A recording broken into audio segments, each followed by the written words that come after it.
मैं शुरुआत अजीज भाई आपसे कर रही हूं, क्योंकि मैं ये जानना चाहती हूँ, आज सुबह से पूरी टीम हमारे आंकड़े जो है वो खंगाल रही है, और इन आंकड़ों में सच्चर कमेटी की रिपोर्ट आई, इन आंकड़ों में पिछले जो सरकारें थी उस दौरान मुसलमानों के क्या हालात और आलम रहे वो रिपोर्ट भी हमने देखी है, वो आंकड़े भी हमने देखे हैं। और आज योगी आदित्यनाथ, उनसे पूछा जाता है बार बार कि योगी आदित्यनाथ मुसलमानों को लेकर क्या जहन में रखते हैं और मुसलमानों को लेकर क्या क्या किया है, जबकि आंकड़े ये बताते हैं और योगी आदित्यनाथ भी ये कह रहे हैं कि हमारे टाइम में सबसे ज्यादा सुरक्षित मुसलमान है। देखिए रूबिका जी, कहने में और करने में फर्क है। अगर योगी जी जो बात कह रहे हैं, अगर वाकई में वो जहनियत होती और ऐसा हो तो मुझे लग रहा है इससे बेहतर और कुछ नहीं हो सकता है। लेकिन जिस तरह टारगेट करके उत्तर प्रदेश में मुसलमानों के ऊपर अत्याचार हो रहा है, अन्याय हो रहा है, उनको जहां जहां परिस्थितियां पैदा हुई हैं, उनके घरों को गिराया गया, उनको परेशान किया गया टारगेट कर करके। और रही बात दंगे की बात, जो दंगे की जिस तरीके से क्रेडिट लेने का प्रयास किया जा रहा है, मैं कह रहा हूं अभी देखिए बहराइच जीता जाता है एग्जाम्पल है। शुरुआती दौर में आप देखिए ना, संभल में 5 लोगों की नृशंस हत्या कर दी गई, किस तरह वहां दंगा भड़काया गया। आज बीजेपी कर क्या रही है? बीजेपी का सिर्फ एक एजेंडा है, किसने भड़काया दंगा? कामों को छिपाओ, अपने कामों को छिपाओ। ये तो पुलिस में और एक समुदाय में झड़प थी ना, पुलिस के ऊपर पत्थर। नहीं, मैं नहीं कह रही हूँ, मैं तो मीडिया रिपोर्ट का हवाला दे रही हूँ। अच्छा बताइए क्या हुआ था? मीडिया क्या बता रही है? हाँ नहीं, आप बताइए क्या हुआ था। अगर आज मीडिया सही पक्ष रखती ही नहीं, सही पक्ष क्या रखे? हाथ में पत्थर लेकर अगर कोई पुलिस की तरफ मारने के लिए आए तो मीडिया क्या पक्ष रखे कि वो बेचारा है, वो मासूम है, वो मजलूम है, उसकी कोई मजबूरी रही होगी इसीलिए उसने हाथों में पत्थर लिया, हाथों में कानून लिया और कानून के रखवाले को पत्थर मारने लगा। क्या मीडिया पक्ष दिखाए, मुझे ये बताइए। अरे जरा तो खुदा का खौफ कीजिए ना। अरे भाई, अब आप ये तरीका अफवाह किस नहीं, तरीका नहीं है। आपने मीडिया पर आक्षेप लगाया है अजीज भाई। नहीं रुकिए, आप एक बार सुन लीजिए सब्र से। अंदर से अफवाह कोई फैलाए कि देखिए वजू खाने का पानी खत्म कर दिया, ये देखिए उड़ेल दिया, अफवाह आपके जो नेता लोग हैं समाजवादी पार्टी के, वहां का विधायक हो कि वहां का सांसद हो कि वहां का काम करने वाला वो बाशिंदा हो, किस किस तरीके की अफवाहें और किस किस तरीके के बयान दिए गए थे। और आप कह रहे हैं दंगा किसने फैलाया? मीडिया गलत रिपोर्ट बता रहा है। किसने फैलाया, मुझे बताइए दंगा। अब आपकी बात कंप्लीट हो गई, मुझे बोलने दें। आप कह रहे हैं कि वहां के लोगों ने, वहां के नेताओं ने, समाजवादी पार्टी के लोगों ने वहां स्टेटमेंट दिए। आप बीजेपी के नेताओं का स्टेटमेंट नहीं देख रही हैं?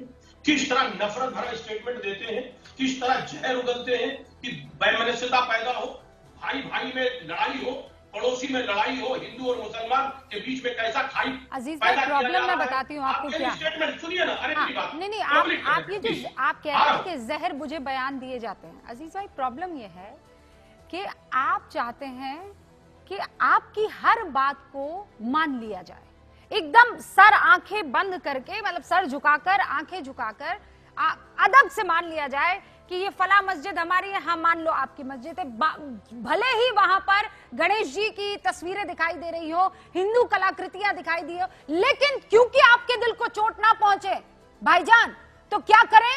ये हिंदू नेता हो कि मुस्लिम नेता हो कि बीजेपी के नेता हो, मान ले कि कह दिया है अजीज खान ने, और क्योंकि वो खान है, क्योंकि वो मुसलमान है, उसने कह दिया है, बात मान लो, तब तो सब चीज ठीक रहेगी। लेकिन अगर कोई आकर अपना हक मांगने लगेगा और वो भी कोर्ट के जरिए, पुलिस के जरिए, तो आप कहेंगे कि मुसलमान खतरे में है। ये बिंदु गलत है, सरासर नाइंसाफी है अजीज भाई। देखिए, अब आपका नजरिया हमें कुछ नहीं कह सकता। आप किस नजरिए से इसको देख रही हैं कि मस्जिद में तमाम मूर्तियां दिख रही हैं और पता नहीं कौन कौन से स्टैचू दिख रहे हैं, क्या क्या दिख रहा है, मैं उसमें नहीं जाना चाह रहा। क्यों नहीं जाना चाह रहे? आप कह रही हैं, अरे सुनिए ना प्लीज। यही तो मैं कह रहा हूं कि कब तक मस्जिदों में मंदिर खोजे जाएंगे, कब तक आपस में नफरत की बात की जाएगी, कब तक नफरत की दीवार खत्म करने के बजाय नफरत की दीवार बढ़ाई जाएगी? नहीं कैसे करें? अच्छा क्या करें बताइए? नहीं क्या करें बताइए? अरे सुनिए ना, नहीं विकास तो हो ही रहा है, विकास की बात मत कीजिए। 5वां सबसे मजबूत शक्तिशाली इकोनॉमिक स्तर पर भारत है, उसकी बात आप मत कीजिए। और आगे लगातार बढ़ना है, उसमें जो त्रुटियां हैं उस पर बात हो जाएगी। लेकिन रुकिए सर, ये एक बहुत मेजर इशू है आप लोगों के साथ, ये मेजर इशू है कि आप कोई भी बात को जब तक आपकी तरफ से ना रख ली जाए आप मानना नहीं चाहते हैं। अब मुझे ये बताइए कि कब तक आप मस्जिदों में मंदिर ढूंढते रहेंगे? अरे वो ये कह रहे हैं हमारे भाई कुछ एक जो देवता हैं उनके मंदिर, अगर वहां पर पुराने एएसआई की तरफ से कुछ सबूत मिल रहे हैं तो उस पर वो अपना हक ना जताएं, कोर्ट के जरिए वो उसे वापस ना लें। क्या करें? आप बड़ा दिल करके छोड़ दे। देखिए ऐसा है कि जब यही करना है, नफरत को बढ़ाना ही है, तो वो उसका अंत नहीं है। क्योंकि तमाम ऐसे मुद्दे जो लगातार बीजेपी उठा रही है और उठाती जा रही है, उसका मकसद सिर्फ ये है और सिर्फ यही है कि इस देश में नफरत का माहौल पैदा करो, काम मत करो। देश के विकास से उसका कोई लेना देना नहीं। ठीक है, वो मंदिर मस्जिद तमाम देश के विकास का इससे कोई लेना देना नहीं। उत्तर प्रदेश में कुंभ हुआ, उससे देश की इकोनॉमी का चक्का नहीं चला, उससे मोहम्मद और मोहन की कमाई नहीं हुई। इस देश में अगर सांस्कृतिक पर्यटन बढ़ेगा तो अजीज भाई, आपके मजहब का आदमी हो कि प्रेम शुक्ला के मजहब का आदमी हो, दोनों का विकास होगा। तो ये मत कहिए कि विकास आप एक तरफ रख लीजिए और दूसरा ये अगर मस्जिद और मंदिर और संस्कृति की बात हो रही है तो इसमें नफरत फैलने की गुंजाइश ज्यादा हो जाती है। कैसे हो जाती है? देखिए सांस्कृतिक पर्यटन नहीं बढ़ रहा है, संस्कृति पे हमला हो रहा है। ये देखिए, संस्कृति पे नफरत पैदा की जा रही है। ये देखिए क्या नफरत है सर, क्या नफरत है? राम मंदिर आपको गलत लगता है, कुंभ की तारीख आपको गलत लगती है, नफरत आपको, मतलब हर जगह आपको कुछ ना कुछ गड़बड़, ना विकास में आपको ठीक नजर आ रही है चीजें, ना संस्कृति में नजर आ रही है। अब मैं डिबेट को आगे बढ़ा दे। मैं भी टोपी लगाने को तैयार हूं, आप ही कर दीजिए, आप चंदन ले आइए और टोपी दोनों ले आइए। मैं टोपी पहले पहनता हूं, उनको चंदन लगा दीजिएगा, तैयार हूं मैं। चलिए अजीज भाई, सेक्युलरिज्म की असली परिभाषा। देखिए रूबिका जी, 2 कदम तुम चलो, 2 कदम हम चलेंगे। नहीं देखिए, इसमें कोई बुराई नहीं है और मुझे चंदन लगाने में भी कोई तकलीफ नहीं है, माशाल्लाह। क्योंकि देखिए हम आज के मुसलमान हैं और हम इस एरा के मुसलमान हैं, हम कट्टरपंथी नहीं है। एक बात आपसे, और दूसरी बात, ये वो लोग हैं कि जो अपने देश में टोपी लगाने से तो एतराज करते हैं, टोपी हटा देते हैं और दूसरे मुल्कों में जाते तो साथ बड़ी खुशी खुशी टोपी लगवाते हैं, साथ में बैठ के इफ्तार भी करते हैं। तो ये उनको तकलीफ है, हमको कोई तकलीफ नहीं है। हम हमारे साथ तमाम जो हमारे भाई हैं, तो कुल मिलाकर आप समझिए ना, आप अजीज भाई तो समझिए, आज मैं मन बनाकर आई थी कि मैं आज कोई बात नहीं, जिसको जो मुझ पर आरोप लगाना है लगा दे, जो कहना है कह दे, मैं बहुत ईमानदारी से डिबेट करूंगी, क्योंकि ये हिंदुस्तान के फेवर की बात है। आप समझिए, हिंदू के विक्टिम नहीं थे, ये दुष्कर्म और कुकर्म अखिलेश यादव ही कर सकते हैं। ठीक है, क्योंकि उनको मुस्लिम वोटों का। ऑलराइट सर, 10 सेकंड ऊपर चले गए। अजीज खान साहब, देखिए रूबिका जी, ये कह रहे हैं साहब सुप्रीम कोर्ट ने ये कहा था, पता नहीं कितने कोर्ट ने, मानवाधिकार ने अब तक पिछले 8 साल के कार्यकाल में उत्तर प्रदेश सरकार को कटघरे में खड़ा किया है, अलग अलग मुद्दों पे, दर्जनों मुद्दों पे। लेकिन ये सरकार बिल्कुल चेत नहीं रही है और सरकार बिल्कुल बेशर्मी से काम कर रही है। आप ये समझिए, पहली बात। और दूसरी बात, दंगे की बात, नफरत की बात, शायद बीजेपी के रेज्यूम में जितना नफरत है और जितना नफरत बोया जा रहा है, शायद किसी रेज्यूम में अब तक हुआ जब से मुल्क आजाद हुआ। और बात करने की बात, साहब कह रहे हैं कि साहब यहाँ दंगा हुआ, वहां भाई दंगे का तो खान है। आज मॉब लिंचिंग इतने बड़े स्तर पे हो रहा है, हाँ। दंगे का स्वरूप बदल दिया आपने। सर सुनिए डॉक्टर साहब, आपने कहा नफरत फैलाने का ये लोग काम कर रहे हैं, मैं चाहती हूँ इनको एक्सपोज कीजिए। मैं दोनों को स्क्रीन पर ला रही हूँ, हाँ, मैं दोनों को, मैं प्रेम शुक्ला और संगीत रागी, इन दोनों को स्क्रीन पर ला रही हूँ, दोनों की आवाज बंद करके रखूंगी। नहीं, मैं सुनिए सर, मैं आज एक काम करती हूँ, ना नफरत के अलावा और क्या है? संगीत रागी रुकिए, मैं संगीत रागी, आवाज कम कीजिए संगीत रागी की। संगीत रागी और प्रेम शुक्ला दोनों की आवाज मैं बंद कर रही हूँ, है ना। और आपको डॉक्टर अजीज खान मैं चैलेंज कर रही हूँ, दोनों को स्क्रीन पर रखे हुए हूँ, नफरत कैसे फैला रहे हैं मुझे, क्योंकि नफरत फैला रहे हैं, बहुत खतरनाक तरीके से फैला रहे हैं, 2017 से फैला रहे हैं। तो 10 ऐसे आपके पास एग्जाम्पल होंगे मुसलमानों के खिलाफ नफरत फैलाने के, मैं ये 10 उंगलियां ऊपर किए हुए हूं।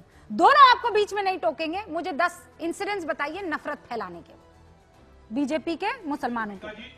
देखिए अभी एक लंबी फहरिस्त सुनाई है। नहीं साहब नहीं सुनाइए, नहीं आप सुनाइए मुझे। 10 उंगलियां मेरे ऊपर। अरे भाई आप सुनेंगे नहीं तो फिर तो कैसे 10 कैसे पूरा हो? हाँ, आप 10 कहेंगे कैसे? नहीं सर, मैं जल्दी वो फिर उसके बाद ऐसे मुझे गिनना है ना। हाँ जल्दी आपको अरे अभी सुनिए ना, बिल्किस बानो से लेके अरे उत्तर प्रदेश, अभी पहले उत्तर प्रदेश का बात आपने कहा इन लोगों ने नफरत उत्तर प्रदेश में फैलाई। उत्तर प्रदेश में 10 बिंदु जल्दी गिनाइए मुझे कि बीजेपी ने मुसलमानों के खिलाफ नफरत फैलाई हो। 10 ऐसे उदाहरण दे दीजिए मुझे जल्दी।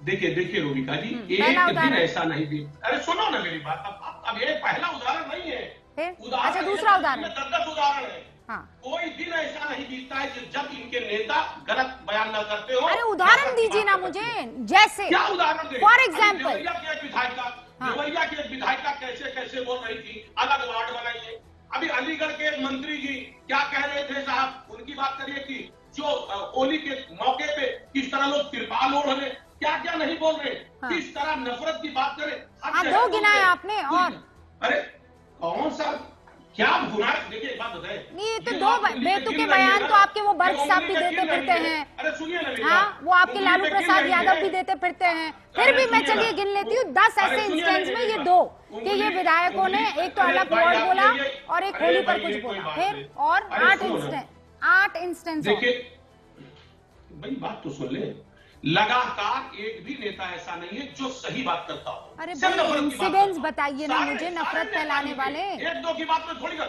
इवन की मुख्यमंत्री महोदय वो जब बात करते हैं, जब ईद की बात करते हैं तो होली की बात करते हैं, तो आप देखिए दोनों में कितना फर्क। मतलब ईद की बात तो करते हैं लेकिन उसमें तमाम प्रतिबंध की बात करते हैं, लेकिन जब होली की बात करते हैं, कांवड़ की बात करते हैं तो फूल बरसाते हैं। साहब आप इस मुल्क का बाशिंदा जो है मुसलमान, मैं समझ नहीं पा रही हूँ, मैं इंसिडेंट्स मांग रही हूँ आपसे।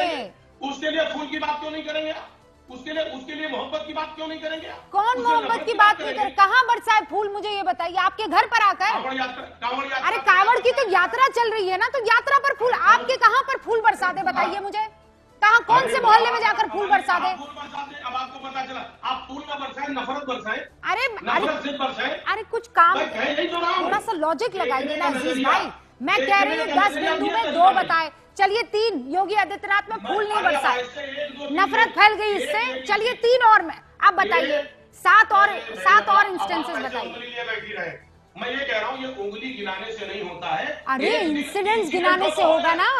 मैंने आपके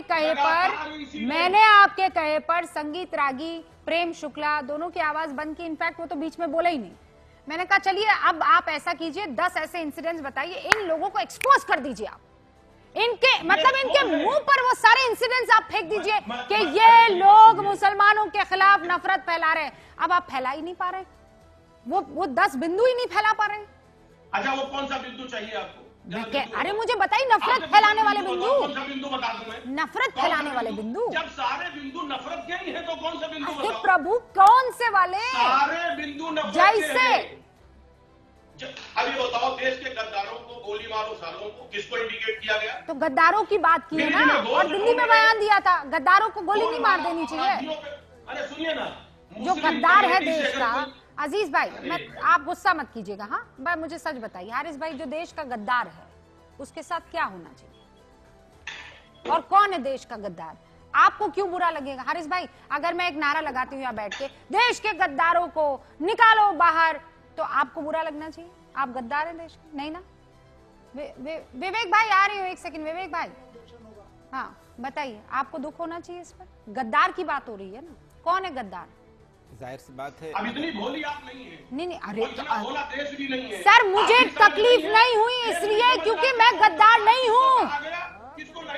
हारिस भाई को तकलीफ नहीं होगी क्योंकि वो गद्दार नहीं है। अजीज भाई को नहीं तकलीफ होनी चाहिए क्योंकि वो गद्दार नहीं है। विवेक भाई को नहीं तकलीफ होनी चाहिए, गद्दार को तकलीफ होनी चाहिए। कौन है गद्दार? विवेक भाई कौन है गद्दार? मुसलमानों की तरफ उंगली उठाएंगे तो तकलीफ होगी ना। किसकी तरफ उंगली उठाई थी अनुराग ठाकुर ने? नहीं, की तरफ उठाई थी। तो मान लिया जाए कि मुसलमान इस देश